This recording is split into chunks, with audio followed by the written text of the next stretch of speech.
did you make contact with aliens? Were you taken to another planet, to a mothership? How did they communicate with... Can you tell me what they look like? Can you tell me how many of them there were? Were you given food? But the teachers are alive. They're not books. They are the very living essences of nature itself. What a strange person. Unbelievably powerful supercomputer that's running our reality, and we don't have a clue as to how to operate it. So when maybe you or somebody else creates an AGI system and you get to ask her one question, what would that question be? What's outside the simulation?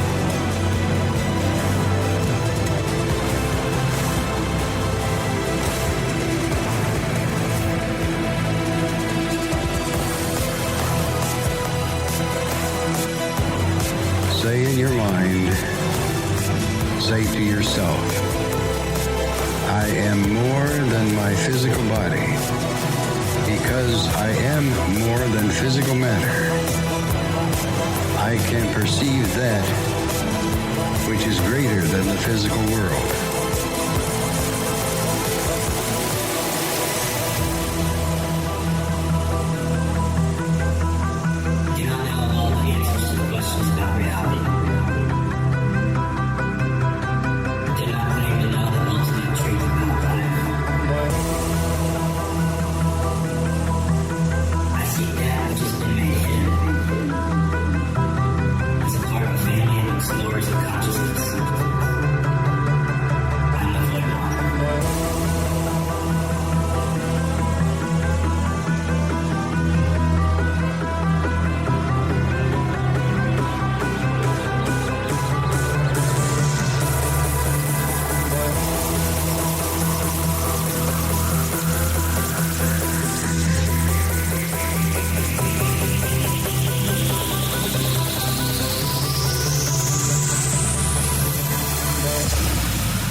Welcome to Lighting the Void. All broadcasting from New York, upstate, near the Great Lakes, it's Lighting the Void, and I'm your host, Joe Roop. We're live on the Fringe FM, KTLK Digital Broadcasting. It's Tuesday night, October the 27th. As Halloween approaches, so does the Fringe Fest. Make sure you go grab your tickets at thefringefest.com. Big event, right? We're going to have a bunch of really cool speakers there this weekend. Our guest tonight with us as we approach Halloween, none other than, of course, my brother from the South, Dark Waters, is back with us. It's been a minute. These are always good shows, too. Hell, we might skip a break or two. You never know. You never know what's going to happen. Let me tell you about this event real quick that you guys are missing out on, though. If you hadn't got tickets yet, you go to thefringefest.com. They're $15. You can put in the code word truth, and you're going to get 15% off. We got Guy Winters, Harold Counts, Brad Olson, Richard Allen Miller, Jay Parker, country singer Jason Benoit, Charlie Robinson, Jordan Maxwell, Varla Ventura, Linda Godfrey, Karen Dahlman, Alana Freeland, Jared Murphy, Barbara Charlton and Sean Gonzalez, Kev Baker, Clyde Lewis, Austin Shippey, Mary Ducina, and Alex Exum's Dead Again. We're also going to have the DJ Steezy Stevie there all Halloween weekend. What the hell are you doing? For a couple of it's like, I don't know, couple of cups of coffee, you're going to have a Zoom pass to this event all weekend. It's ridiculous if you don't do it, right? Make sure you go do it. And as always, every night you have a chance to win 2 tickets to the Fringe Fest or the Fringe Fest. So go to thefringefest.com. When we open up the phones, if you've called in, if you're a first-time caller especially, you'll win those tickets. We've given away a bunch. If you hadn't got your passes or whatever, just hit me up at contact@lightingthevoid.com, because I know we gave away quite a few. I just sent over all those emails too. You can also DM me in our chat room in our Discord at thefringe.fm/chat room. Call-in number for tonight is 1-800-588-0335. You can email the show at contact@lightingthevoid. And you can download the new Fringe FM apps via your Play stores, Google Play, iTunes App Store, and Alexa, or Amazon Alexa, rather. and leave us a shout out. There's a button on there that says shout outs. You can actually, it's really cool. You just hit the button, leave us a little 15-second shout out. We'll play it over the air, whatever you want to say. Doesn't matter. We'll play it. It's got an alarm clock. It's way better than our old app. Way better. All right. So I don't want to like delay this because Dark Waters is here with us. We got to get the show on the road. So I'm sure you've all heard of Dark Waters, but if you haven't, as a paranormal researcher providing an outlet to explore true accounts of horrific, terrifying experiences through various forms of media and interaction, gathering stories from all over the world. And Dark Waters holds a place where people come to share, learn, and be entertained. And you can go to the website at iamdarkwaters.com. Also check out the YouTube channel. We'll drop all the links in the chat room and the archives as well. Man, it's good to have you back. It's real good to have you back. It's been a minute.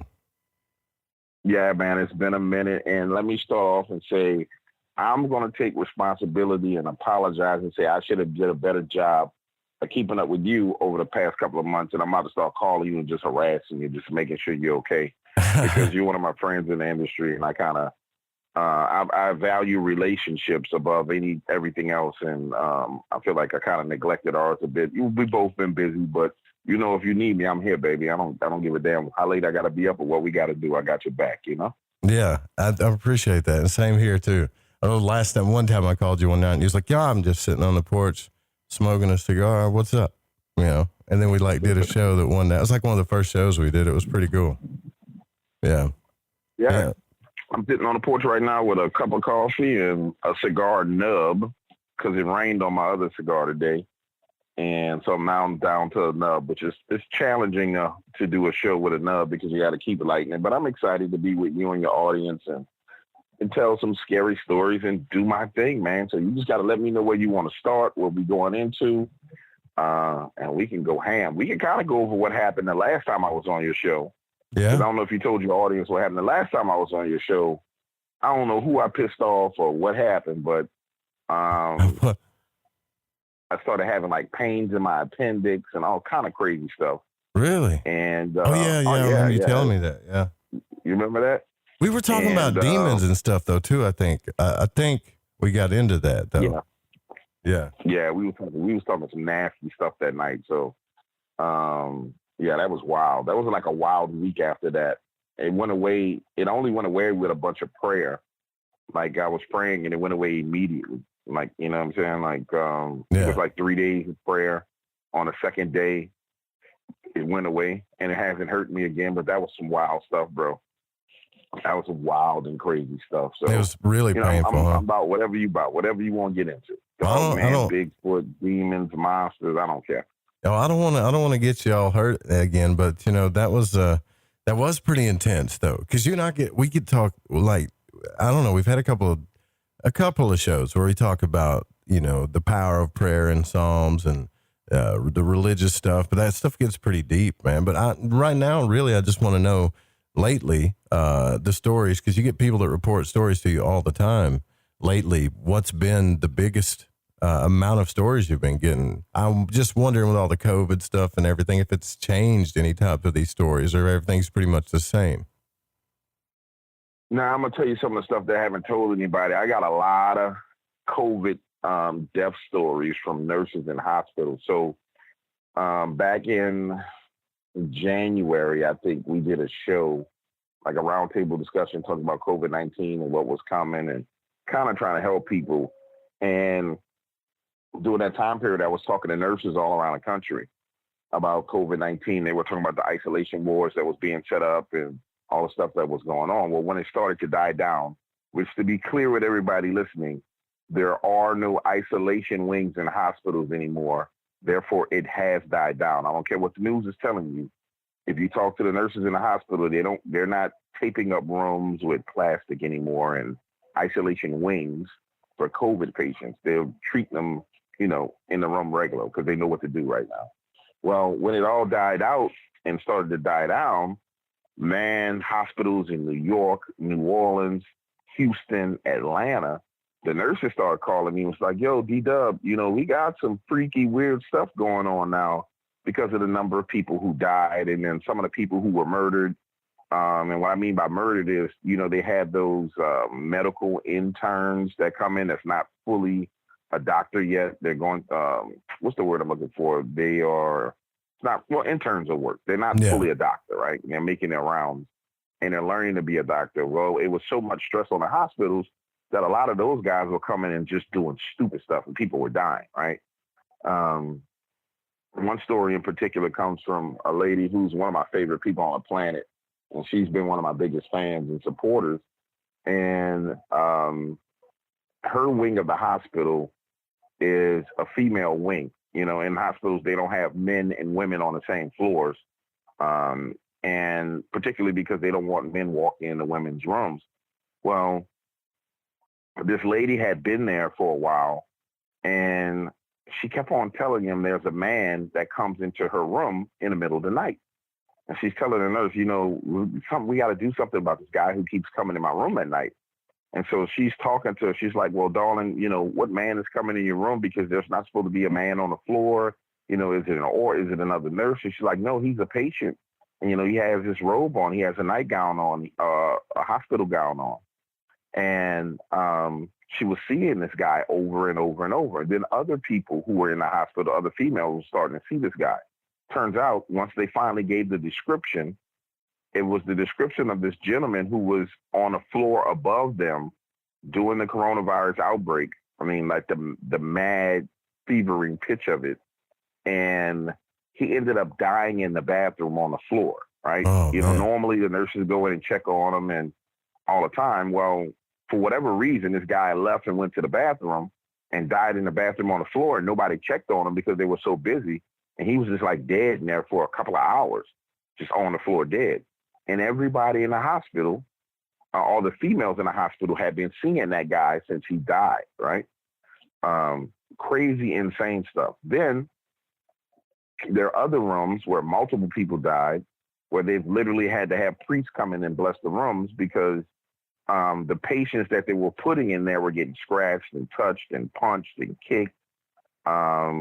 And another lady's in one of those rooms, and she was holding a conversation with a person that was in a corner. So the nurses come in, and she's talking to a guy in the corner saying, I don't want to leave with you guys. I'm not going anywhere. I'm going to stay here. And so they're like, well, sweetheart, who are you talking to? And she says, well, I'm talking to the guy standing in the corner. You don't see him? And they're like, no, we don't see anyone. And so she starts to tell the nurses, he's coming towards you. Get away from them. Leave them alone. And one of the nurses feels this like pain in her neck, like a sharp pain in her neck, like somebody stabbed her in the neck, right? She literally feels it, backs out of the room because she's in pain. And then she says, stop messing with those girls. They've never done you anything. They haven't done you anything wrong. Then she starts saying, well, he's getting a woman to come in here with him now. They both want me to go with them. I'm not leaving. I don't want to go with you guys. So she's constantly, over like 24 hours, having this conversation with these invisible people in the room. And then finally, the nurse that's my friend goes in, and she overhears her holding this conversation saying, okay, I'm going to go with you guys, but, you know, I got to get my hair fixed, and I want to make sure I look good before I leave. That next morning, that woman was dead. Wow. Nothing was wrong with her.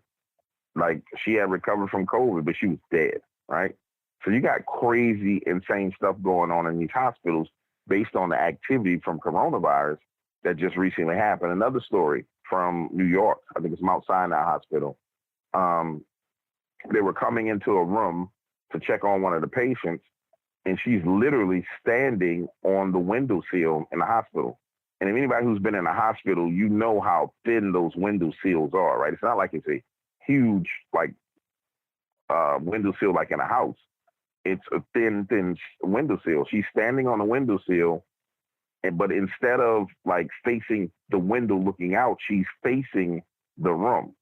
So to imagine what she has to be doing to do this. She's, like, balancing herself on her heels on the windowsill and just staring. They come in the room, and they're like, sweetheart, what are you doing? What are you doing? And she's just standing there, blank face, just staring, talking to her. What's going on? Why are you up there? Get down. You shouldn't be up there. You're going to hurt yourself. More nurses come in, and they start talking to her. The whole time, she just has this blank stare on her face. So they start to try and physically get her down. And when they get her down to the ground, she snaps back to normal. And she's like, what's going on? Why y'all grabbing me? Why you're touching me? And they say, well, you were standing on the windowsill. Why were you on the windowsill? She's like, I wasn't on the windowsill.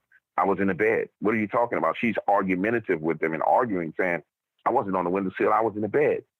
And I mean, it's so much crazy stuff going on in hospitals, man. Nobody's really doing like coronavirus stories. I don't really like doing disaster stories like that, but it's getting to the point where I'm going to have to start telling them because it's insane stuff. Here in New Orleans, I was talking to one of the nurses that I'm cool with, and she's talked about this 9-foot tall shadow that straight up walks the hallways of New Orleans East, Methodist Hospital in New Orleans East in the middle of the night. Like literally they're sitting at the nurse's station, big, tall, black shadow just straight comes down the hall. Just walk straight down the hall and into room. Come out of one room and go into the other room. So the death and all the I guess you could say the mental anguish has unlocked things and released things that are just taking its toll on people right now, man. Yeah, I don't doubt it. I've gone a little crazy myself. We were just talking about that the other night. Last week, I think Night Stalker called in too. I was talking with Dan on here and said, I don't know what it is about this phase that we're going through right now, but even my head has like some of the worst voices in it ever. Like, just talking about some of the worst kind of stuff or all of your fears trying to come true, like it's really gotten out of control, I think. It feels like there's some kind of demon or some force of fear and uncertainty that's trying to mess with people for sure. It feels that way. No, there's no doubt about it. I've said it over and over. Right now, we're in a time where spiritual balance is so far off and out of kilter that it's insane. We as people in the paranormal world understand the effect that fear has as far as empowering negative entities. And so when you take the entire world, not just the United States, not just South America, I'm talking about the entire globe is trapped in fear, wearing masks, thinking that other human beings are so contagious that you can't even interact with them. Fear is so prevalent that it literally makes it easy for these entities from other dimensions to come in and just wreak havoc. So that's why you're seeing violence. For example, here in New Orleans, just today, this has never happened. 2 people were shot in their car. Like people just pull up next to them and start shooting at them. Like, if they don't know anybody, they don't have beef with anybody. They don't even live in the city. They live outside of the city, but you're in traffic, bumper to bumper traffic, and somebody just pulls up next to you, starts shooting, and gets on a little median on the outside and drives off and drives away. It's just evil. It's prevalent right now, and it's rising, and you can feel it. You can taste it. You can smell it. You can sense it. And I just hope that everything subsides and that we can get beyond this, because if it keeps going the way it's going to end extremely bad. It's going to end bad for a lot of people. You know what I'm saying? Yeah. People need to we can get it together. Yeah. They need to and spread the love a little bit. Like if you can, they're trying to keep us all disconnected and stuff. The only thing I know how to do is try to connect and love when all that stuff happens. But up here in New York, I don't know how it is in Louisiana, but up here in New York, man, they got every law under the sun to try to keep you away from folks. It's crazy. It really is. I got pulled over by a state trooper up here, and he looked at my ID and he's like, "You from Arkansas?" And I was like, "Yeah." He goes, "Man, you need to go on back. It sucks up here." Yep. He really said that, right? Like, really? Because it's pretty up here, but it's cold, man. I miss the South a little bit. I'm not gonna lie to you. Yeah, well, in the South, things are okay. It's nowhere near as tyrannical as it is in New York, with the governor of New York and like the mayor of New York City. But like Orleans Parish itself is crazy right now, mainly because we have a police shortage. We have a mayor who's literally a globalist operative that's, running the city, not letting people go to football games and all kind of foolishness. So New Orleans, it's like New Orleans Parish versus Jefferson Parish are two completely different worlds. You know what I'm saying? The attitude, the way people behave, the way them carry themselves. And we're talking about, I live about 4 miles away from that parish line right now. When I cross into Orleans Parish, it's a whole nother planet, a whole nother world, you know. So it's nowhere near as bad, but at the end of the day, collectively, it's a huge problem for people, and it's causing people to have problems. Just understand the mental anguish and the trauma that people are going through in old folks' homes because they're dying alone and their family members can't be there with them to console them and be with them when they try to cross over. So imagine how many souls and spirits are just angry at this point in time. Yeah. And they're there and they're pissed off because of what's going on. So it's a terrible, terrible time. Academically, they call it the fourth turning. And the fourth turning is the time period where after strong men have created a society and each generation gets weaker and more decadent, you finally get to a weak and decadent generation that has no morals, no real understanding of freedom and liberty. They don't care. They just want to party and they don't care about anything. And there's always a collapse with that generation. And this is where we are, where we're going into a collapse. And after that turning's over, then you get to, because of the drama and the violence that happens, the next generation becomes stronger and the cycle starts all over again. And that's what we're going through. And when you talk about it on a spiritual level, inside that fourth turning, there's two things that happen. There's a great awakening where people wake up to things that they've been pretty much sleeping past and in a slumber of. And then there's great violence. And it's really a battle between good and evil. That awakening and people seeing the world for what it is the force of good. And that violence and that corruption and all the rest of that stuff is that evil. And those two forces are fighting. And you can see it politically. You can see it in our sports. You can see it everywhere. You see it literally everywhere around you. And you can see it in the way people are behaving. People are short-tempered and kind of crazy. So, yeah, it's interesting times. It's very interesting times. It's a good time to be alive, though. You know, I want to live through it and see it. See what happens, See what happens. Yeah. I want to see it. Yeah, I think once the election's over, and I can almost feel it too. Once the election's over, this Halloween cycle is over. They're talking about this dark. I don't know if you've heard about it, but a lot of people are talking about a dark winter. This dark winter. It's like, really? You want to add more fear on top of fear and on top of fear? It's like, come on. I see what's happening now. I'm not saying there's not a virus, but at some point we got to see, like, well, I'm curious about your opinions on this too, because you get a lot of horrific stories when people call you. But I feel like in a way, you know, we've manifested this stuff because we talk about it all the time. We focus on it all the time. And eventually it's going to be like, all right, this is what y'all want. Here it is. You know, but I have like a hermetic view of it. I wonder, though, if you think it could be like God sorting things out, too, though. I don't know. Just curious. When you say we manifest this stuff, what stuff are we talking? We talking specifically about the virus, or are we talking about, no, I mean, from a manifestation point, no, that's literally a bioweapon that was released in an attack on America because nobody can China can't defeat America in a war. So the only thing you can do is crash our economy. Right. And a lot of the violence and subterfuge where, you know, race against race and men against women, that's all intelligence operations that are taking place in America to try and take down America. Absolutely. From a spiritual. Absolutely. You know, so that's what's going on with that. But from a spiritual standpoint, in my opinion, where God plays into it is, you know, we do have the choice to either seek the truth or be fooled by the lie. And it's our responsibility to seek out the truth and learn and understand and educate each other so there's no fear. And the fear is not as prevalent as it is. And as you can see, people are starting to wake up to it, you know, and people are frankly just getting tired of the drama and the BS. So I think that it's going to be fine. I don't think we're going to have that dark winter stuff that people are talking about, but I do think we're going to have a hell of a lot of violence between now and the presidential inauguration, violence that we've never seen before. That's what I've been preparing for.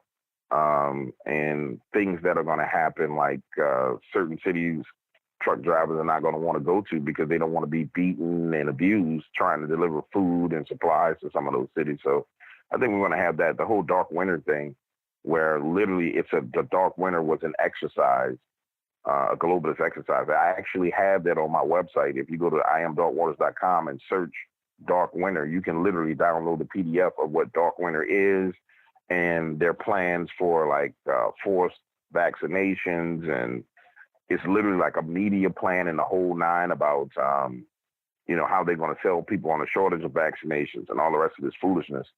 It's crazy because the people, those dark forces, those dark individuals who want to hurt and harm humanity, they literally plan out these things. It's no different than Operation Lockstep that you can Google, which that whole PDF is on my website as well.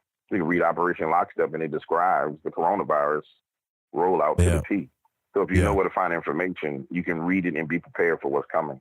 And that's what I encourage people to do, to get past fears. Just educate yourself on what people are doing. The only problem with it is once you open your eyes to the reality of, okay, there's some very powerful people who are playing games with the entire world. It's like, wow, man, how can someone let that happen? It really angers you. And it just, that's my point is like that we do manifest this stuff in a way because we put like back in the day, and as well as I do, like, I guess I'm from the South. I don't know. But there are people that just won't stand for this stuff. We're not naive. We're not stupid. We know what's going on. But then again, there's this other like crowd of people that's, just, I don't know, man. They just all they want to talk about is how bad things are. But at the same time, they don't do nothing in their communities. It's good to talk about things and be aware of it. But if you don't do anything in your community or in your family or even with yourself, then what good are you doing? Right. And see, these people, they know that stuff about us. So they know in this society, all they have to do is come in and plant a psychological grenade somewhere and walk away, or a disease or whatever, like if it's a race thing and everybody's getting along, everybody's doing good. We all understand each other. We're all unique people. Somebody walks in, plants a race grenade, then walks away. And now everybody's killing each other, beating each other up. Or if it's homosexuality, or if it's a disease, it's all the same stuff, That's how you know. No, you're 100% right. Yeah. I mean, we don't have to have a World War III. They can just like mess us all up psychologically and just watch us tear each other up. That's what they do. Well, at the end of the day, they're going to get what's coming to them.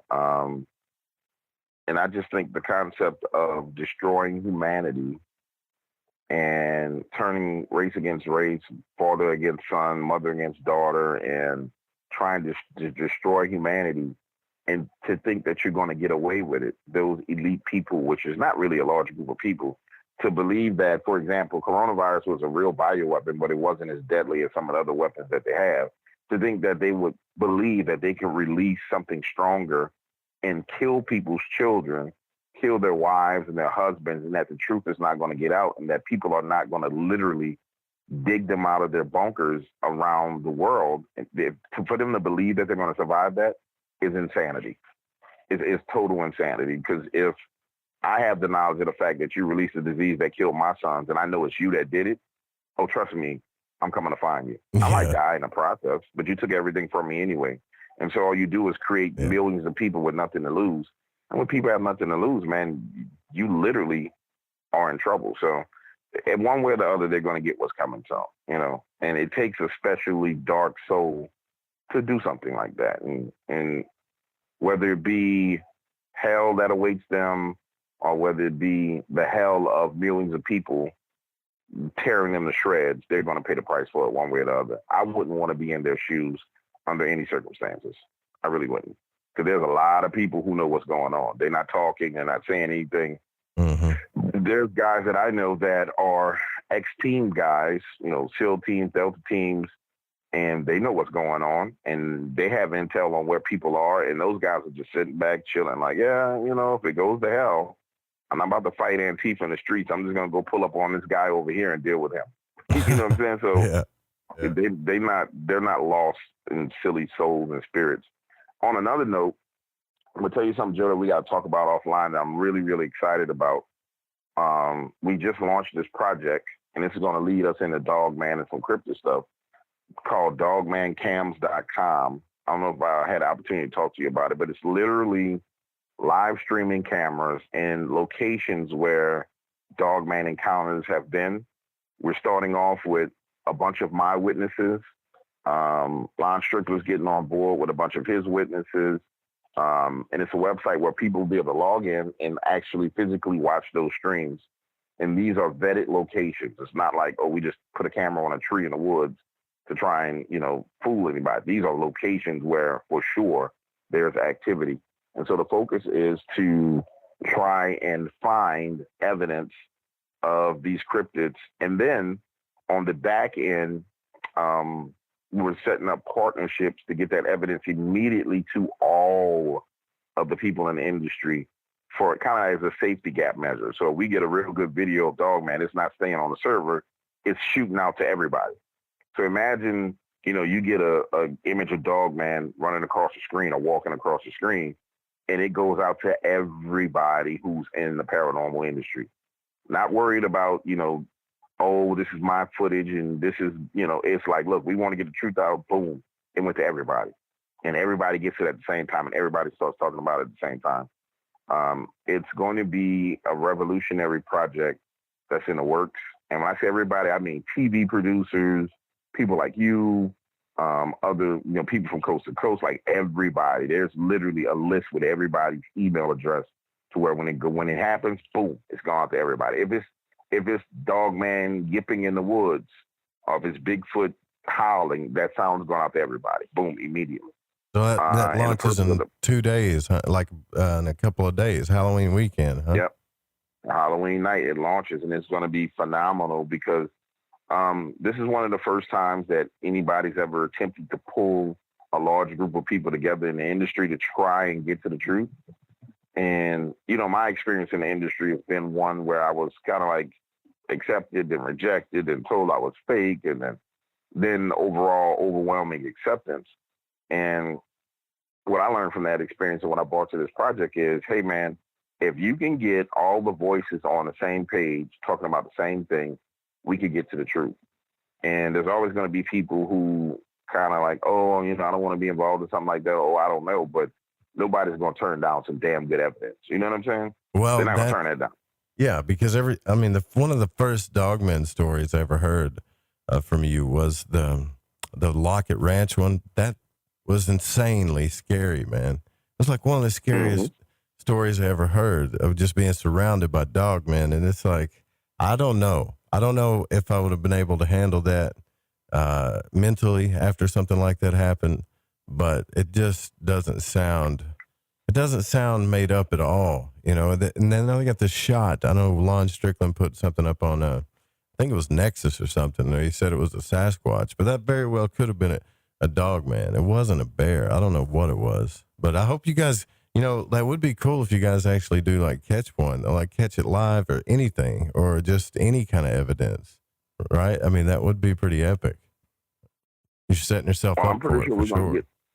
I'm pretty sure we're going to get something because what I've done from my perspective, and it's just me, this is not Lon, what he's bringing to the table and other people are bringing to the table.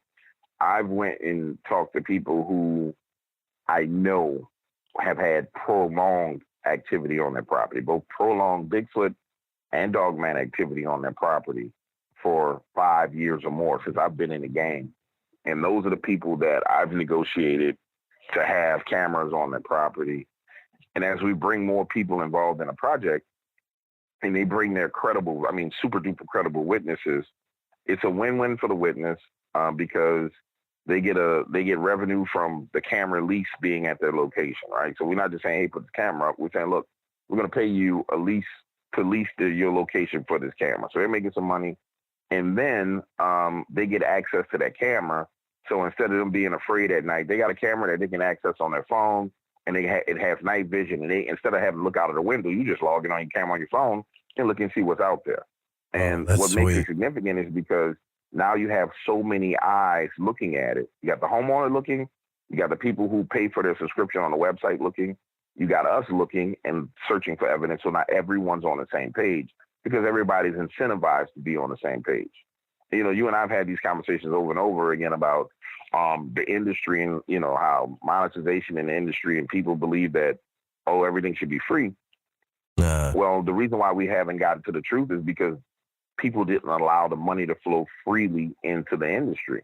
So there's literally no money there for somebody to really do a good documentary without going to Hollywood and trying to drum up funds. And the way that you do that, it just has to be a win-win for everybody. So this is one that's going to be a win-win for everybody involved. If you're interested in finding the truth, sign up. Your dollars that you spend monthly, you're going to see how they're spent, because you're going to say, wow, man, these guys want 5 cameras to 10 cameras. And it's crazy because they're capturing evidence. And for people who are really interested in getting evidence, you don't have a problem spending a few bucks a month to get the evidence. And then when you know it's not going to be locked up behind a paywall where nobody else can see it but it's going to go out to the world, now you've participated in solving that problem. So I think we're going to solve the whole Dogman and Bigfoot thing extremely quickly. I think we're going to solve it extremely quickly and capture evidence very fast. That is really cool, because it's going to get millions of hits. I bet it does. The website is dogmancams.com. Is that right? Yep. Dogmancams.com. Man. And it's crazy because people are signing up, and I don't know how they're signing up. Because I got an email from one of the guys. He's like, man, people are signing up and they can't even access the sign-up page. I'm like, man, I don't know how they're doing that. But it's going to be something super duper amazing. The only thing I see that could be a problem is the bandwidth for the streams. I was talking to one of the tech guys, and you literally have to have a virtual computer for every screen that's streaming, because that's how much bandwidth is being occupied by one computer. Or CPU is probably the better CPU and RAM that's being used by a computer, just to give you that crystal clear image that's there. So it'll end up being expensive as it expands more and more and more, but the expansion will be a direct result of how many people participate. So if nobody participates, then it'll probably be 3-4 cams. If people get on board, it might be 20-30 cams. Man, that is a really... Who came up with that? That's a really good idea. That was genius for you guys. But it actually came from the guy Blue in Fort Pierce, Florida. It came from multiple conversations with him and some of the people that I put him on the phone with to help me vet his encounter. And I don't know if you saw the video out of Fort Pierce with the thing running past the pole, with the Dogman running across the pole, right? No, I haven't seen that. I need to look at that, though. No, I've been busy. I need to go look at that, okay. Though. So I'll tell you a little bit about it. So, and this gets into the encounters, and I'll keep going to Dogman encounters after this. But so I am chilling in the bed, looking at TV, and one of my guys messages me on Facebook and says, hey, DW, you need to see this. And he sends me this Facebook live stream with this guy down in Florida, and he's literally on Facebook Live, and he's talking to his friends, and he's telling them about all these paranormal encounters and experiences that he's had at his property in Florida, which is pretty much like a housing project in Florida. And so he's talking to people saying, yeah, man, I've been seeing these weird things, and I saw this thing standing in the bushes, and I saw this little furry man one day, and he's just on Facebook Live talking to his friends in the local area. And they're all telling him, look, man, you're lying. Nobody believes you. And so he's arguing with them on Facebook Live. And he says, y'all don't believe me? I'm going to show you exactly where I saw it. He opens his back door and turns his camera around, and his intention is to point it towards the area where he was taking pictures earlier that day. Well, as he turns the camera around, he's zooming in to show them. You see literally this thing come running across the screen, and you can see the hocks, like the backwards legs like a dog has. You can see the shoulders. You can see this big lump on his back, and it runs across the screen. And as it's moving, it pauses for a split second, looks in his direction, and it takes off running again, right? He slams the door, and he goes through the next 30, 45 minutes, which is him trying to rationalize what he saw. You see denial, you see fear, you see anger, you see what he damn near wants to cry.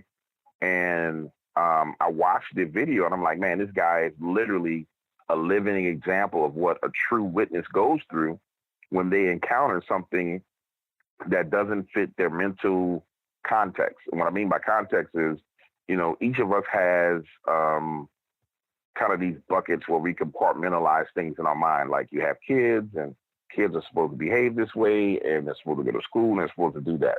That's the bucket for kids, and this is the bucket for parents, and this is the bucket for work, and this is the bucket for fun, right? Well, normally when in your mind there's no kind of compartment for paranormal activity, when someone encounters that, they go through this extreme process of trying to rationalize, deny, trying to get, people to help them get to the point to where they believe what happened. So they're asking other people's opinions. Did you see what I saw? And confirmation, I'm sorry, is the word I'm looking for, trying to get confirmation as to what they saw. And you see him going through that process live on Facebook, on a Facebook stream. And most people who don't talk to witnesses don't understand what's going on. They like, oh, that was funny, his reaction. And I tell them, I said, no, his reaction was what witnesses that have real life crazy encounters go through. It's no different than when you witness somebody being shot in the head for the first time, you literally go through that same kind of emotional swing because you've never seen that type of violence. You know what I'm saying? Yeah. And so the Facebook Live happens. I call one of my private investigators and say, hey, I need you to find this guy. I'll pay you whatever you want. I need you to get this information. I need to talk to him now. I'm like, okay, well, I'll get in contact with him. Private investigator literally goes to the neighborhood and gets in contact with him, gets his information, and he and I start talking, and he goes deeper into some of the things that have happened around his property. And I kind of warn him. I said, listen, I want to do an interview with you. I'm going to pay you to do the interview. I said, not only because you have one of the most profound Dogman encounters, I think you should be rewarded for the drama that's about to come your way. I said, you're going to be, for the next 2.5 weeks, you're going to be all over YouTube. You're going to be everywhere. People are not going to use your permission to use your image. They just going to take it. And I said, they're going to make a lot of money off of you. And I said, but I'm going to make sure I put some money in your pocket, right? I said, so do the interview with me. I'll be the guy that kind of guides you through some of this stuff. And if what I tell you is not true, then you just tell me, screw off, right? So I explained to him everything that was going to happen. So he's going to get bombarded with messages for people to come on the show and all the rest of the stuff. I said, ask them for some money to see if they'll pay you and see what happens. So we get off the phone and he gets bombarded. And Facebook, thousands of people contacting him. Yeah, people calling because people tell him he's gay. People telling him he's a liar. People tell him it's a hoax. Podcasters reaching out to him saying, we want you on my show.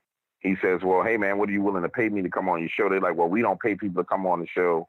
He's like, well, what does it benefit me to come on your show outside of me getting more exposure and people behaving the way they're behaving now? I need some kind of incentive to deal with this drama because he was just getting bombarded, right? Yeah. A couple of days later, he calls me back and he says, James, man, I don't know who you are. He's like, because I really don't know you, but dude, everything that you said came true. He's like, these people are harassing the hell out of me. They got people talking about coming to my house and they're going to hunt the thing and they're going to kill it. And I said, look, I said, you got two choices. I said, you can deal with the whole YouTube podcaster thing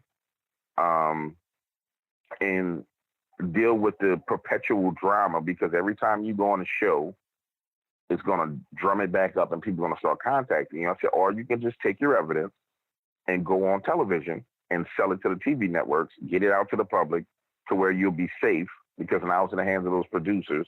And I said, and you can get rewarded for it. I said, but if I was you, I would sell that evidence, get it away from me personally to where there's more copies out there. Because he had like multiple photos of Dogman, not like one. Like he had the one photo that was been seen on YouTube where you can see it standing in the bushes, but he had other photos where he snapped them in sequence where it was turning his head, it was looking at him, it stepped out a little bit more. And I was like, dude, copyright those photos and sell them to get it out to the public. That way you're safe, right? A couple of days later, he calls me. He says, man, there's a whole lot of SUVs with white dudes in this neighborhood. And there don't no white people come in this neighborhood, man. It's a black neighborhood. He's like, there's a bunch of unmarked SUVs around here. There's a whole bunch of white dudes with military haircuts. I said, yeah. I said, that's about par for the course. I said, because you saw something real, and I said, it's on the internet. I said, so yes, about Paul for the coach. Of course, you can expect that. I said, has anybody come to talk to you yet? He said, no, nobody talked to me. He said, but they're definitely out there. And he's like, at night, you can see people in the wood line with flashlights and some wild stuff.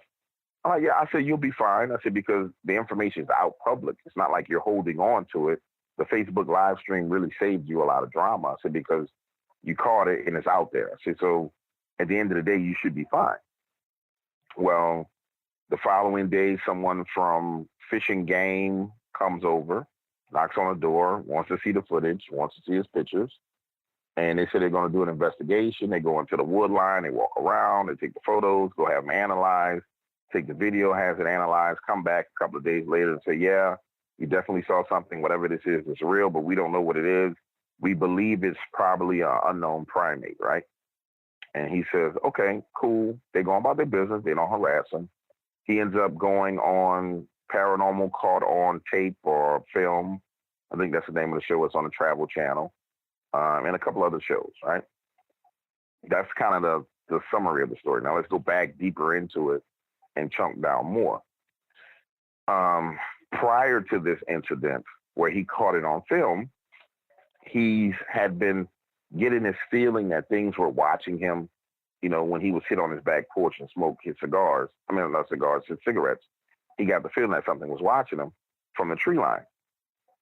And he would just take snapshots of pictures and kind of look at him and zoom in and see if he sees anything. And it was cool. So one day he's going out of his back door and he opens the back door, and standing in front of him is this little bitty kind of kid. He described it as it looked like a kid. And it was furry and hairy, and it had like these yellow eyes with a black pupil, and it had kind of weird ears. And he said, man, it looked like a little furry kid at my back door.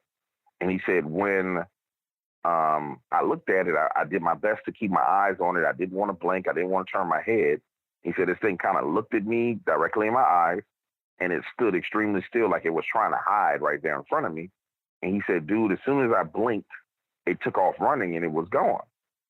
And I was like, really? He was like, yeah, man. Like when I blinked and opened my eyes again, it was moving away, and that's how fast it was. And I said, well, you know, that might be like a mini Dogman. I said, because they're extremely fast. And I said, faster than what people can imagine for speed. I said, it's either that or you got something demonic around you, that you just had a demonic encounter. A furry kid's enough to freak anybody out, though, bro, for sure. Right. And so now I kind of know a little bit of inside baseball on him, and so I'm trying to dig into it. So I'm like, bro, let me ask you a question. You know, do you practice any magic, any hoodoo, voodoo, voodoo? And he was like, no, I don't practice none of that. I was like, come on, keep it real with me, dog. You know, you got to be practicing something to have this kind of activity. Yeah.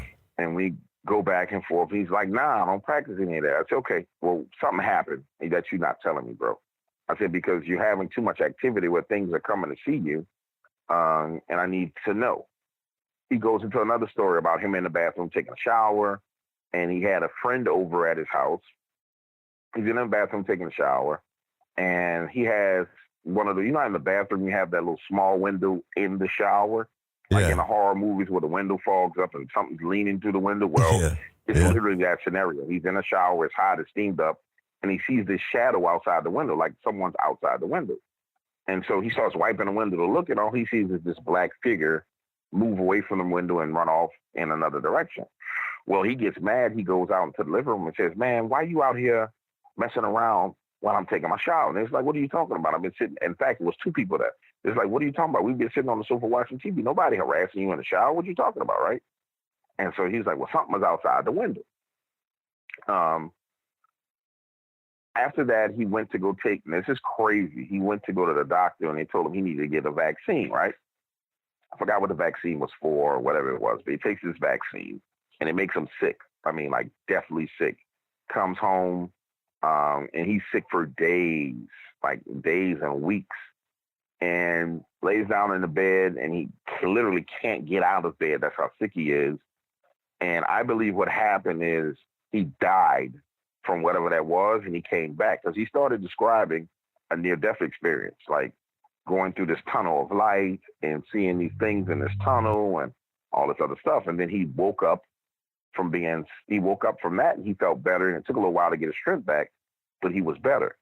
Now, all the activity happened after this whole majority activity that we documented happened after this near-death experience.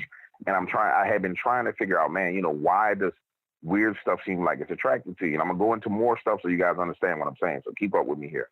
And it seems like he crossed the veil and came back. And either he's a beacon of light that things want to come and see, or when he was over there, he brought some things back with him. I can't say which one it is, honestly. But it's crazy weird stuff is continuously happening to him. Well, anytime, I have practiced magic, and anytime you light yourself up in the astral realm, you have to be aware that you're doing it first, because you can't just do stuff, light yourself up in the spirit realm or astral realm or whatever people want to call it, and then get all upset because weird stuff's coming around. Like, you should know you're going to be like, it's kind of like when you throw a piece of dog food in a pond and all the fish come around, right? They see it,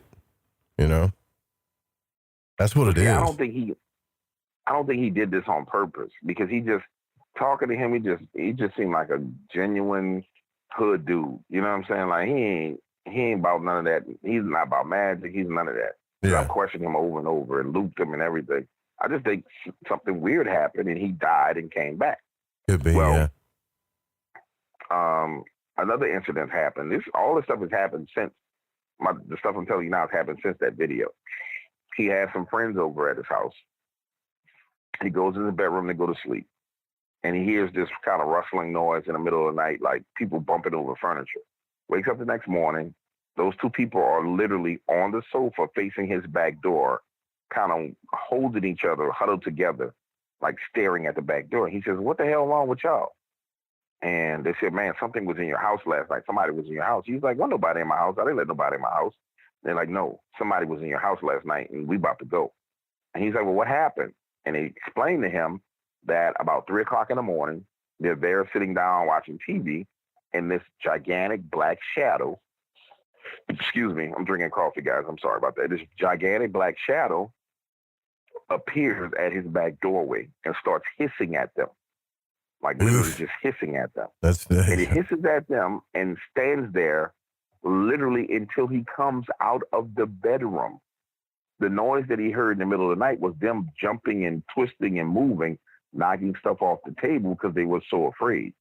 They leave, gone. They're like, "Oh, the hell with this. We leaving and we're gone." I said, "Well, have you seen the shadow, Blue?" And he's like, "No, I never saw it. I haven't seen it yet. I've never seen it once." And he's like, "I've seen little shadows like out the corner of my eye, but I haven't seen what they were talking about." Right. Another incident in the house.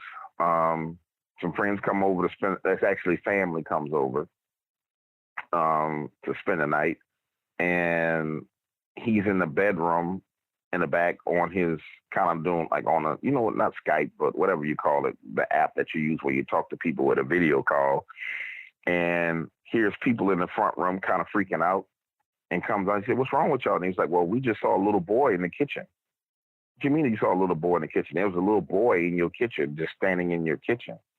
And he's like, "I don't have no little boy here." He's like, "Well, I'm telling you, there was a little boy in your kitchen," and they leave. They gone about their business, like, "We're not staying here." So initially, I'm sorry, go ahead. I've been saying I don't blame him. I probably left too.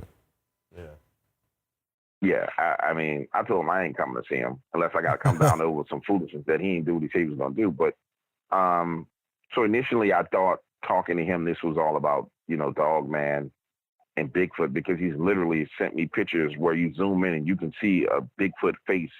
You can see the nose, you can see the forehead, you can see the chin, you can see everything in the same spot where he took his Dogman photo, right? So initially I thought it was cryptids. And as I talk to him more and more, it's just weird, freaky stuff happens around this dude, like crazy stuff that just, it's so much paranormal activity around him. Like, I got to the point where I was concerned about him. I was like, "Bro, like you have a little bit of everything happening. So either you're lying to me and you're fooling the hell out of me, or something's wrong," right? And so the only way to find out if he was telling the truth was to start talking to other people in the neighborhood. So I started talking to other people in the neighborhood. Private investigator hooked me up with anybody in that neighborhood that's seen something weird. And so I started talking to people. Don't even tell him that I'm talking to other people in the neighborhood. And they start telling me about freaky, weird stuff going on in the neighborhood. Gigantic shadows walking across the street at night. Another person who saw a big black wolf by the ravine where his encounter was. So I think there's a mixture of his paranormal activity that centers around him, and then that area in general has paranormal activity. It's going on there in Fort Pierce, Florida. I'm trying to make sure I told you everything. Where is Fort Pierce? What part of Florida is that? Is that southern? This is north of Fort Lauderdale, Florida. Okay. All right. That is fascinating. It's pretty wild. I'm going to look into that too. Actually, I want to, cause I haven't been keeping up with any of that stuff, honestly, cause I've been so loaded down with station stuff, but I really want to check that out. So if people want to check that out, did they go to, I guess they got to go to the Travel Channel? Can they go to your website? Can they go to? No, you can see the video on my YouTube channel. All right. It's entitled Elusive Dogman Caught on Tape or Caught on Film. You can see that there. Then on my Facebook page, I posted the one photo that he gave me permission to post, which was the photo of Dogman, and it's got a red circle on it. And if you look at it, you'll see it standing there. There's no way you can't see it, especially a person who has an understanding of what the description of Dogman is. You definitely see it standing there. I mean, you can see it all, and it's creepy, dude. Man, it's creepy and weird. I got to go see it though. Actually, we're at the top of the hour here though with Dark Waters. If you want to call in, you can't wait till we come back. We'll open the phone lines up at 1-800-588-0335. Get a chance to speak to Dark Waters. Also win tickets to thefringefest.com. IamDarkWaters.com is the website. We'll be right back. Stay with us.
And you're listening to Lighting the Void with Joe Roop.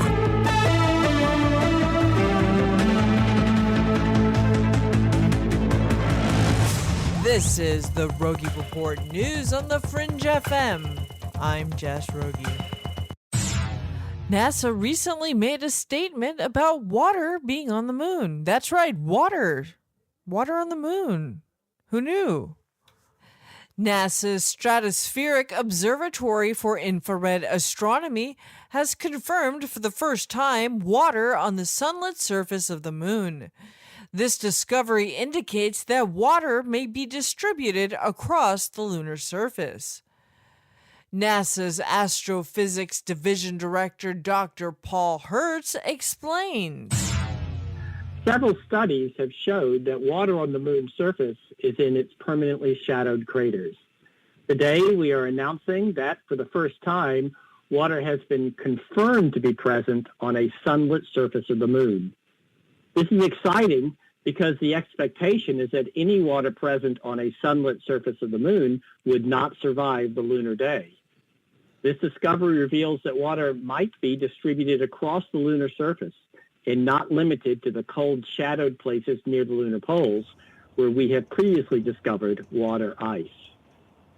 The discovery was made with SOFIA, NASA's airborne observatory, which flies a 100-inch or 2.5-meter telescope high in Earth's atmosphere to study the universe in the far infrared part of the electromagnetic spectrum.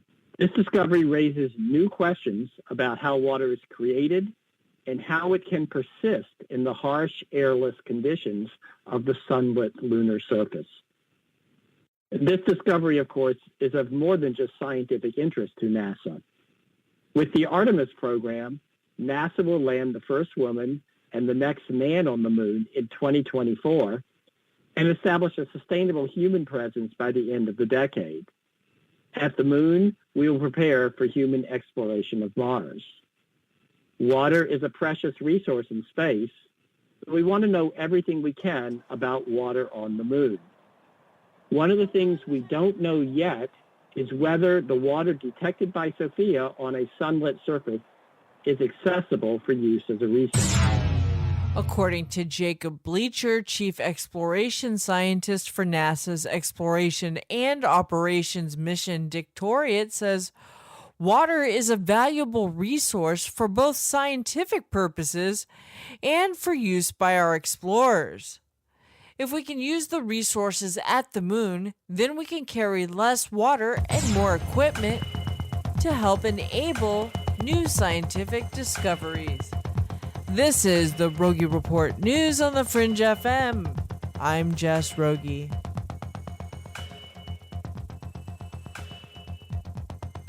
Are you tired of mainstream news? Are you looking for an alternative? This is Jess Rogie with the Rogie Report News, where I cover everything from space news to parapolitics, from cryptids to ghosts, to ancient discoveries and new technology, all here on the Rogie Report on the Fringe FM, KTLK Digital Broadcasting. Do you want to know the truth? Are UFOs real? Are aliens visiting Earth? Are governments around the world hiding the biggest secret in history? We're UFO Seekers, official partner of the Fringe FM, and we're on a hunt for the truth. Join us as we investigate locations like Area 51 by subscribing on YouTube at youtube.com/UFO Seekers. Have you ever seen an ad or banner which brought you a feeling that someone is reading your mind or even listening to your conversations? Your online data is being used against you. Surfshark is a VPN service that makes online privacy protection easy and attainable. You can use it on as many devices as you'd like simultaneously. Surfshark encrypts all internet traffic sent to and from your devices and ensures that your IP address remains hidden. The VPN service that we use at UFO Seekers, plus 1 month free for $1.99 a month. Visit surfshark.deals/seekers. Ryan Gable here, and I'd like to invite you to my radio broadcast, The Secret Teachings, airing 5 nights a week right here at midnight Pacific on the Fringe FM. Whether you enjoy history, the paranormal, symbolism, the occult, magic, parapolitics, or our annual Super Bowl show, our breakdown of the music entertainment industry, or our practical look at health, we have something for you that's unique, informative, and fun in rare form. Find us at facebook.com by searching facebook.com/The Secret Teachings. Find us online by searching www.thesecretteachings.info. Or you can email us at rdgable, rdgable, @yahoo.com. That's The Secret Teachings, Monday through Friday, right here at midnight Pacific on the Calling Fringe all witches, FM. warlocks, goblins, and ghouls. Join us for a 2-day Halloween extravaganza featuring the biggest names in the paranormal universe. Friday, October the 30th and Saturday, October the 31st. Get your tickets before they sell out at thefringefest.com. That is thefringefest.com. Trick or truth, the choice is yours. This portion of the show is being brought to you by earlobes. Remember, when asked to name their favorite flap of flesh that dangles uselessly from their bodies, more people said earlobes than any other fold of tissue. Yes, earlobes. They're soft, they're squishy. They stop your ears from ending too abruptly. You're listening to KTLK Digital Broadcasting, the Fringe FM. Good evening. This is Art Bell, and you are listening to the Fringe FM.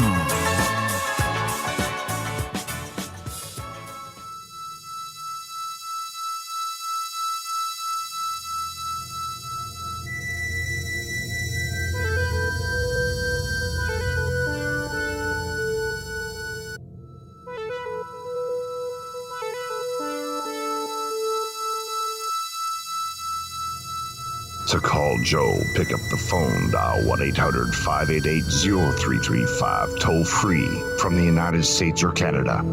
You're listening to Lighting the Void Radio.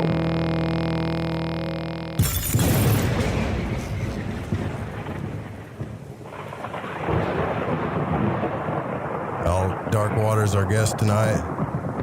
Phone lines are open at 1-800-588-0335. Make sure you get your tickets to the Fringe Fest at thefringefest.com all weekend long. Come hang out with us. It's a Zoom event for sure. Live performances, speakers. There's a raffle too. You get access to the video afterwards.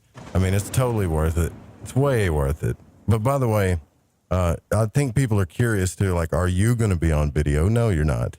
But the speakers will be. Be a chance to ask questions as well too, and hang out with us, the hosts and all the speakers, and country music singer Jason Benoit and Steezy Stevie. We're gonna have a good time. We're gonna have some fun bits and a few raffles and giveaways too. So make sure you come out. I Am Dark Waters is the website to go to for reference tonight. And man, I'm just kind of like in awe that I've missed out on this whole big story that you're talking about with this thing.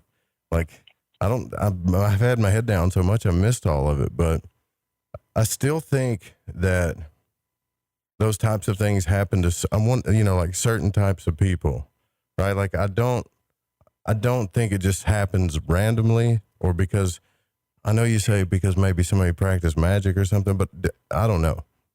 I'm just assuming here that, is there like a profile for a type of person that this happens to, or is this stuff happen to everybody? Like everybody? Well, the way it's happening in the blue, it literally doesn't happen to anybody. I've never heard of this much activity associated with one individual. So we have, and I haven't even told you the rest of the stuff, but we have Shadow Men, we have clearly Dogman, we have clearly Bigfoot, we have photos where he sent me where you can see what looks like big head aliens in that same tree line. The amount of paranormal activity that happens around him is extremely unusual. And just to loop back, it originally started with the question, well, how did the Dogman Cam idea come to be? It started off with him, myself, and another guy just talking about, look, man, we really need to put a camera there to capture some of this stuff. And he was like, well, I don't have the money for a camera. I was like, look, I'll front you the money for a camera just so you can feel more comfortable, right? And the other guy was like, man, if you're going to pay for a camera there, then we just need to get some investors to put up money for cameras and just document the stuff at all the locations. And I was like, that's going to be a tough thing to do. And I wasn't really 100% on board at first. It's like, man, the problem with the audience is once you capture evidence, they're going to say it's fake and it's fraud. And I'm like, I don't feel like going through all the foolishness. And then for about 2 weeks, he was like, dude, come on, nobody can do this but you. Nobody can get everybody on board on a project like this but you. Come on, do it. Just harass the hell out of me. And I was like, all right, well, if we get a website up and running, which I'm not going to do, then I'll believe that, you guys are serious and the ball will get rolling. Next thing you know, he calls me with a guy that's a developer and says, well, what's your thoughts on this and your thoughts on that? And what should we use? And so next thing you know, you had a website. I was like, all right, so you guys are serious. Let me start getting in contact with some investors that I know that'll put up money for cameras. Let me start talking to some of my witnesses. And I said, I'll start talking to people in the industry and get people to sit on the board of the company. And you guys handle this other stuff. And so it came together real quickly. And my one thing was it has to be a joint effort and it has to be a win-win for everybody. It can't be like a little fiefdom where it's like, oh, this is, our thing and this evidence is just ours. And I said, man, it's got to be bigger than the individual, and it has to be more people involved to make sure that's bigger than one individual. Because if you capture the evidence, one individual is in extreme danger. So it has to be bigger than a person. And so that's what it's morphed into, something that's bigger than any one person that's in the industry, but something that's important to everybody else in the industry, including the audience. So pretty much that's how the whole concept got started. It stemmed from Blue, and Blue is actually a part of the project. Because I've had so many witnesses that I've talked to that experience extreme paranormal activity. and they go on podcasts and YouTube channels and all the rest of the stuff. And it's their life that's being monetized, and they get nothing from it, you know? And so I wanted to make sure moving forward that didn't happen to people. I've always paid people for the rights to their stories from day one. Even before I had any revenue being generated from YouTube or anything, I was paying people out of my pocket to use their stories, and I'm a firm believer in that. So that's how it all got started. Now, circling back to what I was saying about Blue and the amount of paranormal activity that's happening to him, and you were asking the question, what's kind of the profile of the person that experiences stuff? Yeah. He's on the far extreme end of the spectrum, right? But if we started kind of profiling, you know, people who have Dogman encounters, honestly, it's your guys who are outdoorsmen and woodsmen and extreme outdoorsmen. What I mean by extreme doesn't mean like you're climbing Mount Everest. I mean the person that's always in the woods, you know. Yeah. It's a part of their life. It's a big hobby of theirs. And those are the guys that are running to Bigfoot and Dogman. They're very savvy outdoorsmen. And then the other people that are kind of coming in contact with it are people whose properties kind of butt up to national forests and wildlife reserves. They're having a lot of encounters, and it doesn't matter what race, what hobbies they have. It's just you're in the wrong place. Your property is located in the wrong place, and that goes for Dogman and Bigfoot. So when you talk about demonic stuff and shadow men, a lot of the people who have those encounters are people who dabble and they don't know what the hell they're doing, and they haven't found a mentor in the spiritual realm to help them. They just dabbling and messing around, and I want to summon Zozo the demon. Okay, dummy, here he comes, you know, and you got him. So that's kind of like what happens in a nutshell. Yeah, I've experienced that with a person once. They got into the book of like the Crossroads ritual, right, where they were talking about invoking Lucifer. And when you do an invocation, you say like every name that's ever been known for that person or that entity, right? And they like kind of like went halfway through it or whatever, and then I guess stopped. That's what they told me. And they started having all kinds of crazy stuff happen in their house, and drawers opening up and the lights being shut off, and like people, they could hear footsteps, and their kids were seeing like crazy looking freaky women, you know, that were flying around in their rooms. And it's like, well, what did you think? Like, people don't think these portals and stuff are real, but it's just it's definitely real. But see, I always thought it was a conscious thing. That's why I have this hard doubt about certain like cryptids and stuff. Even though, I mean, if I was in your shoes, I know I wouldn't have any doubts, right? But I think it's just because I just haven't had the experience. Now, I'm not calling for it, but you're right. Like when somebody has that paradigm shaking experience, it changes the game big time, doesn't it? No, absolutely. And when you say a conscious thing, you always thought it was a conscious thing. You meant like they were consciously manifesting an experience with this thing? Or do you mean they're attracting it with their consciousness? Like they could see it in their conscious awareness, basically, but other people couldn't. As opposed to it really being there, it's kind of a third eye thing is what you're saying? Yeah, it doesn't mean it's not there. They just can see it and others can't. That kind of thing, you know? Or maybe, does that happen, actually? I wonder if that even happens. I'm pretty sure that does happen, but the majority of the encounters that I'm talking about are real flesh and blood encounters where there's more than one person who's seen something in that area. So, for example, let's go back to my friend Blue, and I call him my friend because he's cool as a fan. His roommate, who was living with him for a while, had a Dogman encounter in the same, we're literally within 500 yards of that back door that you see on the video. Guys walking along that same tree line, headed to like, I think it's Walgreens or something. And when you walk along that back side, it takes you directly to the main street, and you can go to Walgreens. He's walking along, and it's nighttime, and he sees what looks like a big black mass kind of hunched over and down on all fours, like not hunched over where it's like a dog would be, but kind of like squatting down.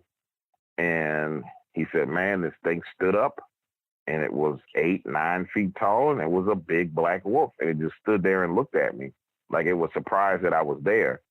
And I said, well, what did you do? He said, man, I just took off running and went in the opposite direction because what I was supposed to do, just stand there and look at it. I wouldn't do anything like that.